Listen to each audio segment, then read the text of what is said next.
ہمیں نہ صرف اس حکومت کو سڑکوں سے للکارنا ہے، اس حکومت کے سہولت کاروں کو سڑکوں سے للکارنا ہے، مگر ان کو وہاں سے چیلنج کرنا ہے جہاں وہ آج آکیوپائی کر رہے ہیں۔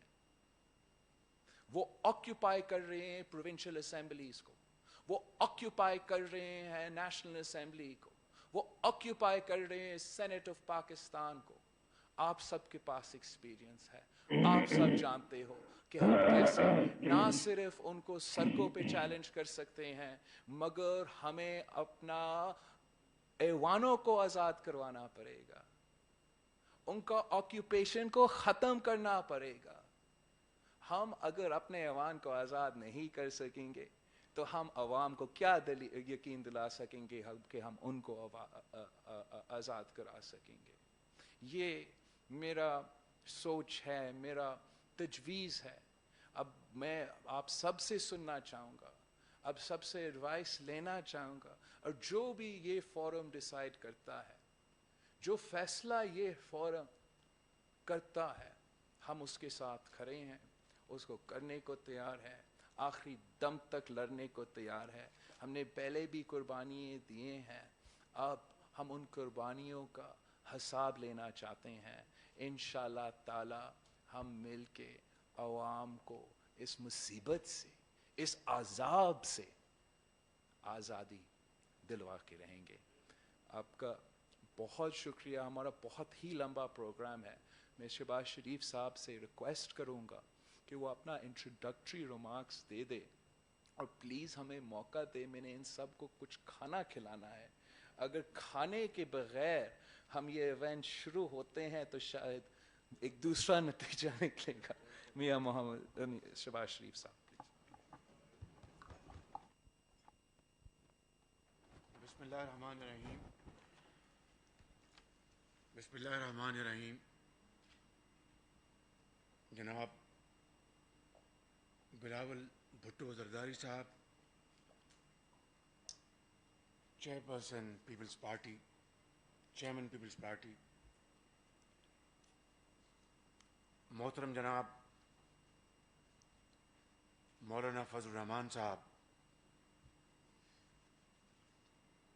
محترم جناب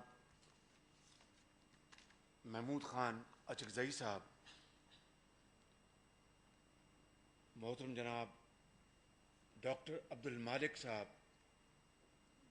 محترم جناب پروفیسر ساجد میر صاحب، محترم جناب امیر حیدر ہوتی صاحب، محترم جناب آفتاب شیرپاؤ صاحب، محترم جناب محسن داوڑ صاحب، محترم جناب ڈاکٹر جمال دینی صاحب، محترم جناب شاہ اویس نورانی صاحب، انتہائی قابل احترام یہاں پر موجود پارٹیز کے اکابرین، خواتین و حضرات، السلام علیکم۔ آج اس اے پی سی کی صدارت کے تحت جو پروگرام کا جو آغاز ہوا، اس حوالے سے جناب پریزیڈنٹ آصف زرداری صاحب نے اور پھر پرائم منسٹر نواز شریف صاحب نے بڑی ہمہ گیر تقاریر کی ہیں، اور اتنی وہ کمپریہنسو تقاریر ہیں کہ اس کے بعد مجھ ناچیز کو کچھ کہنے کے لیے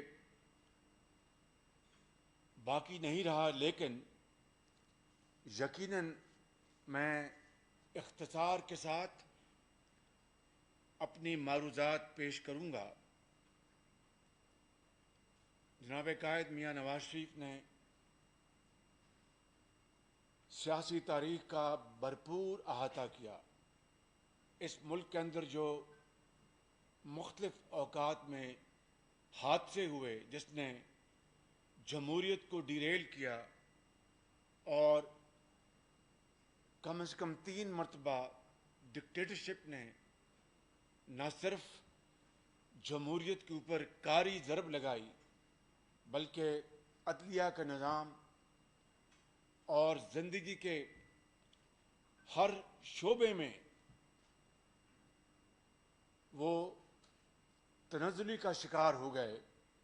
اور آج بھی اگر میں یہ کہوں کہ اس ملک کے اندر جمہوریت نام کی ہے تو یہ بات غلط نہیں ہے. میرے بزرگوں، بھائی اور بہنوں، یاد کریں وہ دن اگست 2018 کا، جب الیکشن کے بعد ایک سلیکٹڈ گورنمنٹ اور ہم سب اسمبلی میں آئے اور سلیکٹڈ وزیر اعظم نے قوم سے وعدہ کیا فلور دی ہاؤس پہ کہ جو الیکشن میں دھاندلی ہوئی ہے، آر ٹی ایس کس طرح بند ہوا، کس طریقے سے دیہاتوں کے رزلٹس پہلے آ گئے اور شہروں کے رزلٹس کئی دن نہ آئے، کس طریقے سے الیکشن سے پہلے پری الیکشن انجینئرنگ ہوئی، ریگنگ ہوئی. اس کے لیے ایک ہاؤس کی کمیٹی بنائی گئی، لیکن آج تک چاہے وہ اسپیکر نیشنل اسمبلی ہیں یا کوئی اور، اس کمیٹی نے ایک انچ بھی آگے سفر نہیں کیا. اور الزام دیا جاتا ہے کہ اپوزیشن نے کوئی انٹرسٹ نہیں لیا. میں تو ہر طرح سے اس الیکشن کی حوالے سے میں تیار ہوں پروب کے لیے. اب اس سے بڑا جھوٹ اور یو ٹرن کیا ہو سکتا ہے؟ اور پھر میں یہ چاہوں گا میرے بزرگوں، بھائی اور بہنوں، کہ جو باتیں ہو چکی میں ان کو رپیٹ نہ کروں. اور جس طرح بلاول بھٹو صاحب نے کہا کہ یہاں پر بڑے معزز یہاں پر لیڈران کرام بیٹھے ہیں، انہوں نے اپنی گفتگو کرنی ہے، اور خاص طور پر چھوٹے صوبوں سے جو ہمارے معززین بیٹھے ہیں انہوں نے بات کرنی ہے. تو میں چاہوں گا کہ اختصار کے ساتھ اپنی معروضات پیش کروں. اب دیکھیے کہ کراچی سمیت ملک کے مختلف حصوں میں سیلابی ریلوں نے تباہی مچا دی، اور سب سے زیادہ تباہی کراچی میں ہوئی، خیبر پختونخوا میں ہوئی، آزاد کشمیر میں ہوئی، چترال میں ہوئی. اور سلیکٹڈ وزیر اعظم کو توفیق نہیں ہوئی کہ وہ کسی جگہ جا کر وہ لوگوں کی اشکشوئی کر سکے، ان کی جو امیدیں ہیں ان کو باندھ سکے، ان کی امداد کر سکے. اور آپ نے دیکھا کہ سلیکٹڈ وزیر اعظم نے آفت زدہ لوگوں کو ان ریلوں کے اندھے تھپیڑوں کے حوالے کر دیا.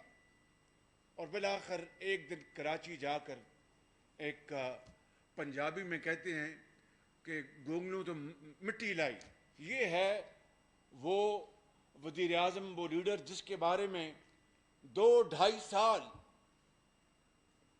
میں بڑے معذرت سے کہوں گا کہ اس میں ہمارے بعض ٹیلی ویژن چینلز بھی شامل ہیں کہ انہوں نے کس طرح 2-2.5 سال اس وزیر اعظم کے بننے سے پہلے کس طرح پروپیگنڈا کیا گیا.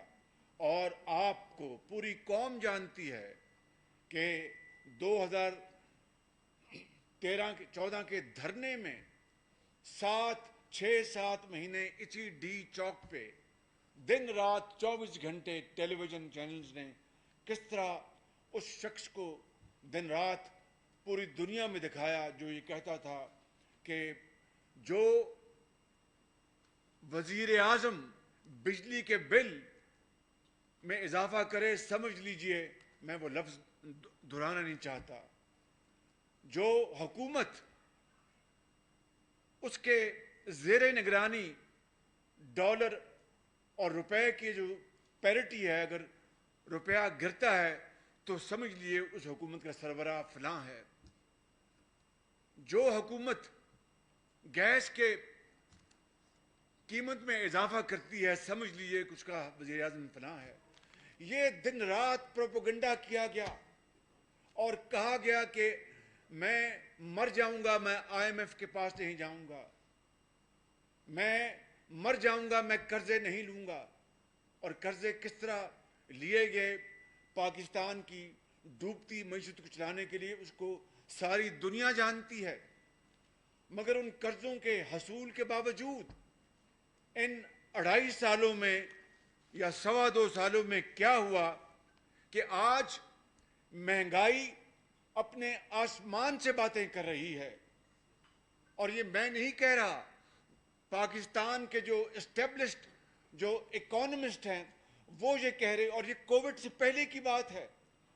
کووڈ تو اس نے پوری دنیا کو ہلا کے رکھ دیا بشمول پاکستان کے.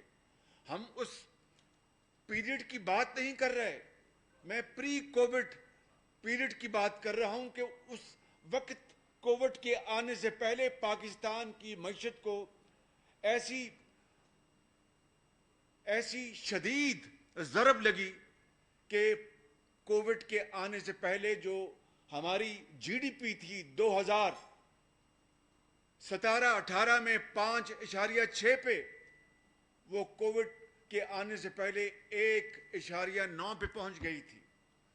اور جھوٹ بولا، جو کہ اس وزیر اعظم کا شیوا ہے کہ وہ 3% تھی، وہ 3% نہیں تھی، وہ ایکچولی 1.9% پہ آ گئی اور اب -0.4 پہ ہے.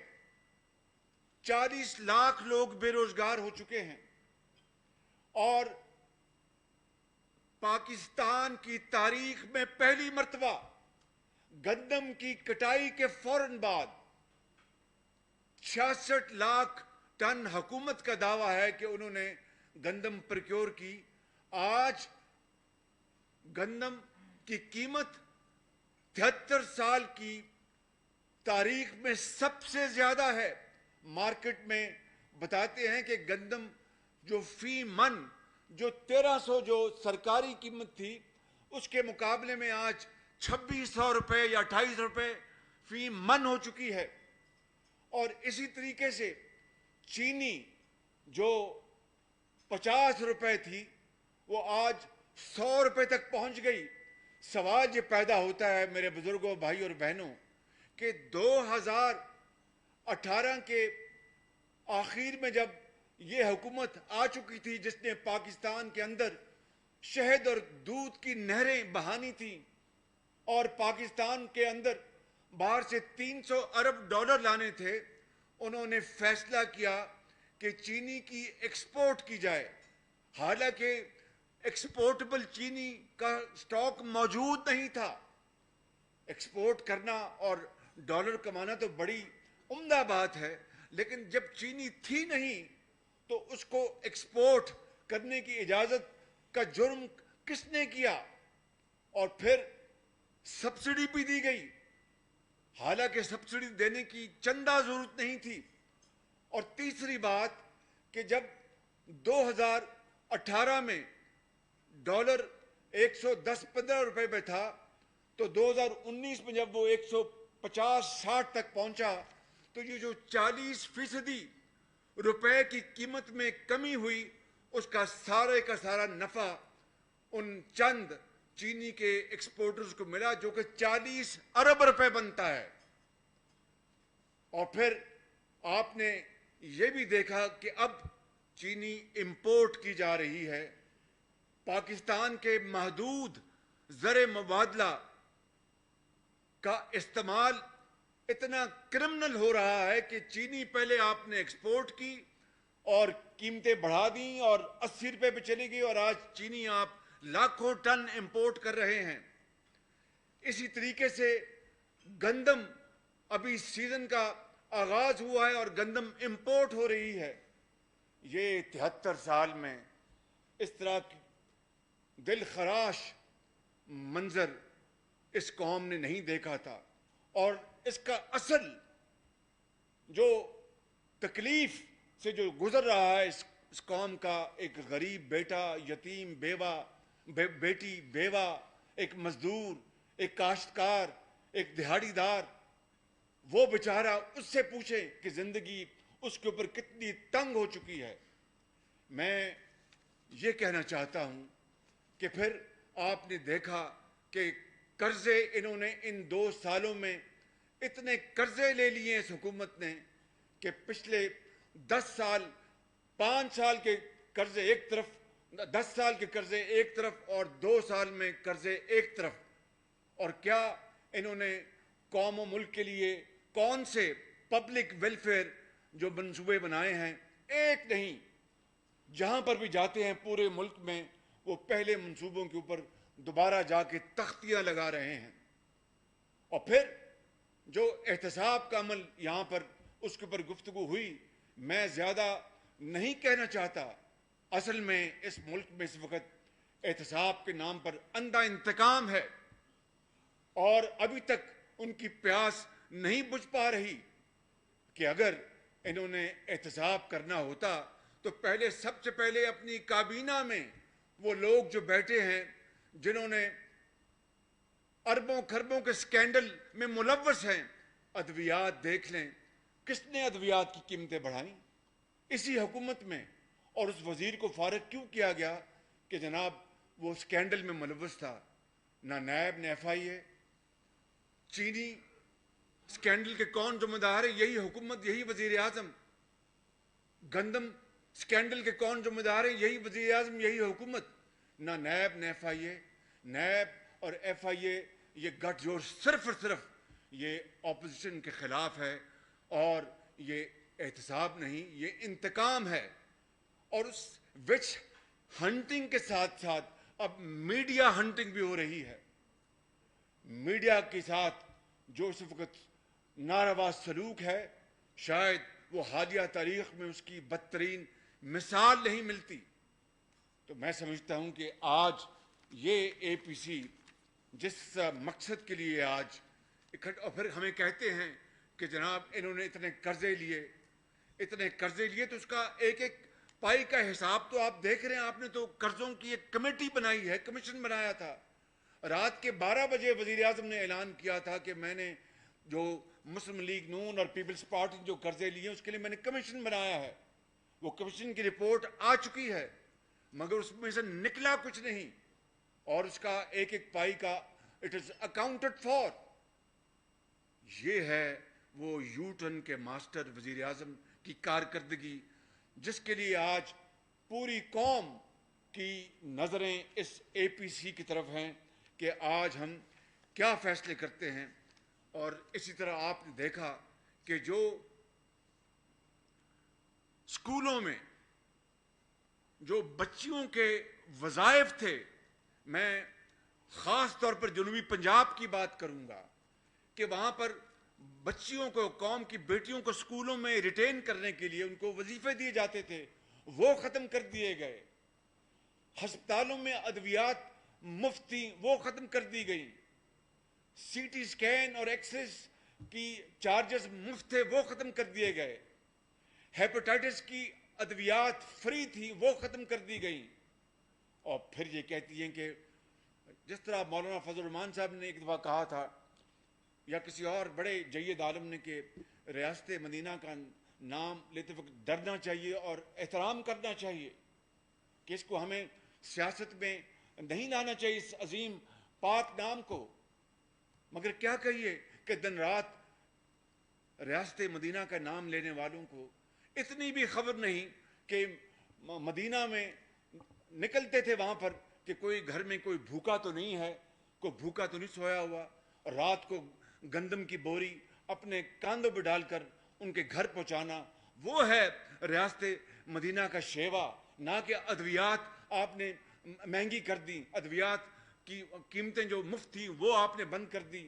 آپ نے غریب ماری کی، یتیموں اور بیواؤں کا. پاکستان کی تاریخ میں پہلا موقع ہے کہ 73 سال میں جو ہر سال بجٹ پہ ایک کلرک کا، ایک گریڈ اپنا 9 کے اپنا ملازم کا جو تنخواہ بڑھتی تھی، آپ نے وہ بھی اس سال ان کو ان 2 سالوں اس سال نہیں دی. اس سے بڑا کوئی بھیانک دور پاکستان کی تاریخ میں آ سکتا ہے؟ سوال نہیں پیدا ہوتا کیا اس عظیم ریاست کا جس کا آپ دن رات نام لیتے ہیں کبھی وہاں پر کوئی تصور بھی کر سکتا تھا کہ آپ پینشن بھی آپ نہیں دیں گے؟ یہ ہے وہ صورتحال، بھیانک صورتحال جو آج ہمارے اس ملک میں ہمیں اس سے سامنا ہے۔ میں سمجھتا ہوں کہ ہر لحاظ سے یہ حکومت جو ہے وہ مکمل طور پر وہ ناکام ہو چکی ہے اور بری طرح ناکام ہو چکی ہے۔ میں دیکھتا کہ اگر کوئی اور حکومت ہوتی اور جتنی سپورٹ اس حکومت کو ملی ہے ان اداروں سے کہ جس کا 73 سال میں تصور نہیں کیا جا سکتا، اس کے باوجود بھی بدقسمتی سے یہ وزیر اعظم کی شومی قسمت ہے، اس حکومت کی بدقسمتی ہے کہ اتنی یعنی بلائنڈ سپورٹ کے باوجود بھی، انکنڈیشنل سپورٹ کے باوجود بھی یہ پاکستان کی سب سے ناکام ترین حکومت ہے۔ اور میں سمجھتا ہوں کہ اگر اب بھی ہم نے اس کا احتساب نہ کیا اور اب بھی ہم نے ان تمام تر تباہ کاریوں کے باوجود بھی ہم نے خاموشی اختیار کی تو یقین کریں وہ خاموشی جرم بن جائے گی اور ہم بھی اس جرم کا حصہ بن جائیں گے۔ آپ یہاں دیکھیں کہ چین جیسا ایک بڑا مربی اور پاکستان کا بہترین دوستوں میں سے ان کا شمار ہوتا ہے، کس طریقے سے اسی حکومت میں آنے سے پہلے پبلکلی چین کے حوالے سے کیا کیا باتیں کی۔ کے پی کے میں آج 7واں سال ہے ان کی حکومت کا، وہاں پر ان کے وزیر اعلیٰ نے اس دور کے کیا کیا چائنا کے خلاف باتیں کی کہ دل دکھتا ہے کہ وہ ملک جو پاکستان کا ایک مخلص ترین دوست ہے اور جنگوں میں، امن میں، سیلابوں میں، زلزلوں میں، انٹرنیشنل فورم میں، یو این میں، سیکورٹی کاؤنسل میں پاکستان کا ہر وقت اس نے ساتھ دیا، اس کو بھی ہم نے نہیں بخشا۔ اور آج وہی چین ہے جس کی طرف ہم دیکھ رہے ہیں۔ پھر ابھی قائد نے بات فرمائی اپنی اسپیچ میں، سعودی عربیہ ہمارے بہترین دوستوں میں شامل ہے، کس طریقے سے ہم نے اس معاملے کو مس ہینڈل کیا اور کشمیر کے اوپر وزیر اعظم کی زبان کو تالا لگا ہے، کشمیر کی وادی میں خون بہہ رہا ہے اور وہاں پر کشمیریوں کا جس طرح وہاں پر دن رات ان کو شہید کیا جاتا ہے، ننھے کشمیری کے نانا کو شہید کیا، جوانوں کو، بزرگوں کو، ماؤں کو، بہنوں کو اور بیٹیوں کو۔ پھر آپ دیکھیں اسرائیل کے حوالے سے یہ پوری قوم اس کے اوپر متفق ہے، جب تک کہ وہاں پر پیلسٹائن کا جو جائز مطالبہ ہے، ان کو ایک زندہ رہنے کا، ایک اسٹیٹ حاصل کرنے کا، اور جس کے اوپر انٹرنیشنل ریزولوشنز ہیں، جب تک کہ وہ مطالبہ پورا نہیں ہوتا، میں سمجھتا ہوں کہ پاکستان کو اس طرف سوچنا بھی نہیں چاہیے۔ یہ بڑا ظلم ہوگا نہ صرف فلسطین کے نہتے عوام، بزرگوں، ماں اور بہنوں کا، بلکہ اس سے آپ کشمیر کے مسئلے کو اور کمزور کر دیں گے۔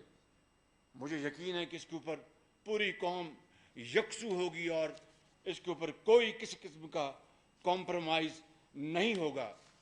میں زیادہ وقت نہیں لوں گا، آخر میں مجھے پھر چند باتیں گزارشات کرنی ہیں، لیکن میں صرف یہ کہوں گا کہ یہ کہتے ہیں کہ ہماری ایک تاریخی حکومت ہے، یقیناً یہ ایک تاریخی حکومت ہے کہ یہ تاریخی دھاندلی کے نتیجے میں آئی۔ اس کا بجٹ خسارہ تاریخی ہے، اس کے قرضے لینے کی رفتار تاریخی ہے، اس دور میں مہنگائی تاریخی ہے، اس دور میں غریب ماری تاریخی ہے، اس دور میں بے روزگاری تاریخی ہے، اس دور میں کم سرمایہ کاری تاریخی ہے، سفارتی محاذ پر ناکامی تاریخی ہے، معاشی محاذ پر ناکامی تاریخی ہے۔ تو آج پھر اس تاریخی حکومت کو تاریخ کے کوڑے دان میں ڈالنے کے لیے ہم اکٹھے ہو جائیں اور پھر اس ملک کو، اس ملک کے 22 کروڑ عوام کو بچانے کے لیے ہم اکٹھے ہو جائیں. بس میں اسی کے اوپر اپنی بات ختم کروں گا.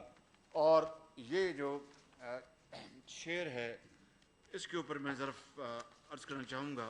معافی چاہتا ہوں.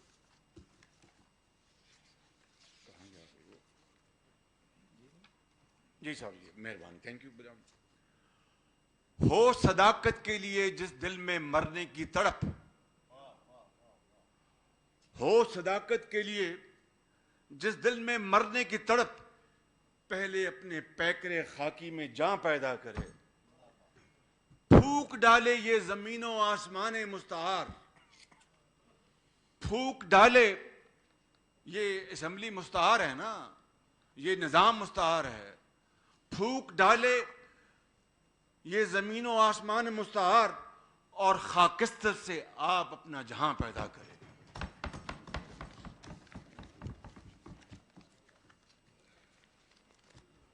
بسم اللہ الرحمن الرحیم. میرے خیال میں ہم